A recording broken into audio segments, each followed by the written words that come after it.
বাবা,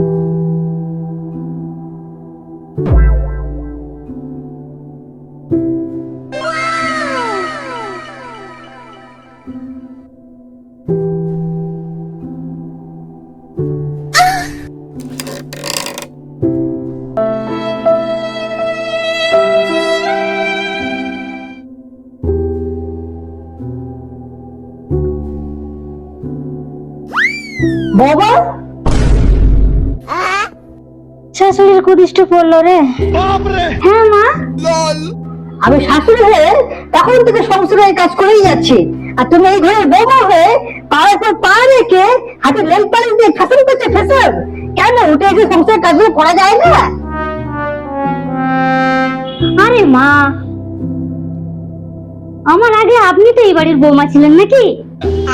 এই সংসারের কাজ আপনি করলে যা, আমি করলেই তাই, একই তো ব্যাপার। করে নেন, আমি নেল পালিশ লাগিয়ে নি।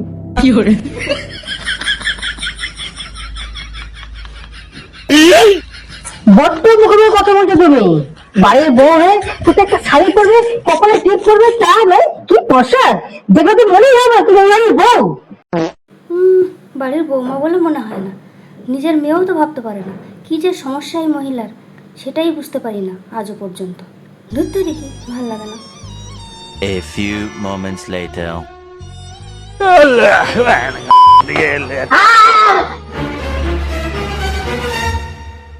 কি হলো, ভূত দেখলেন নাকি? বৌমা, আমি তো ভূতে ভেবেছিলাম। যত সব।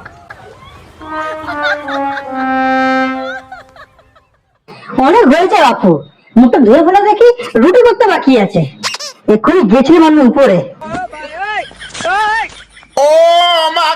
আমার ফেস প্যাকটা তো এখনো শুকনোই হয়নি। ওই ফেস প্যাক আর শুকাবে না। এইদিকে রান্না করে আমি গরমে গলে যাচ্ছি। এইদিকে এসো। মা, আপনি তো জানেন আমি রুটি করতে পারি না। পাই না বলে তো দিনের পর দিন কাটিয়ে দিচ্ছ। সংসারটা তো রসা চলে যাচ্ছে। আমি বলে দেবো তুই রুটি করবে। ভাল লাগে না একদম।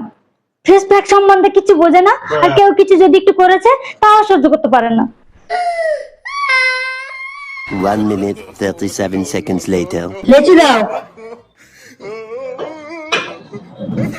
আটা দাও। বললাম কেন, বাটিটা মনে রাখো। বাটি থেকে আটার গুঁড়ো নিয়ে দাও।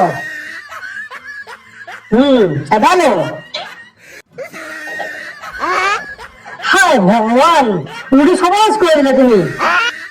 ঝাড়ো এবার, হাত কেন উড়িয়ে ঝাড়ো।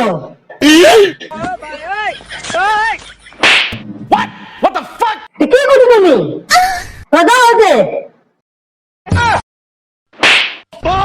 দাও এখান থেকে, যে মেকআপ করো। আমি রুটি করে দিচ্ছি।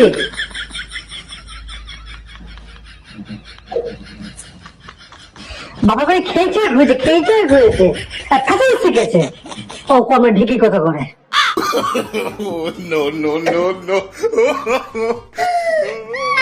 আমি যেটা পারি সেটাই তো করবো নাকি? আমাকে যা খুশি তাই করাচ্ছে। কত কষ্ট করে মেকআপ করেছিলাম, মেকআপের 12টা বাজিয়ে দিল। বাবা!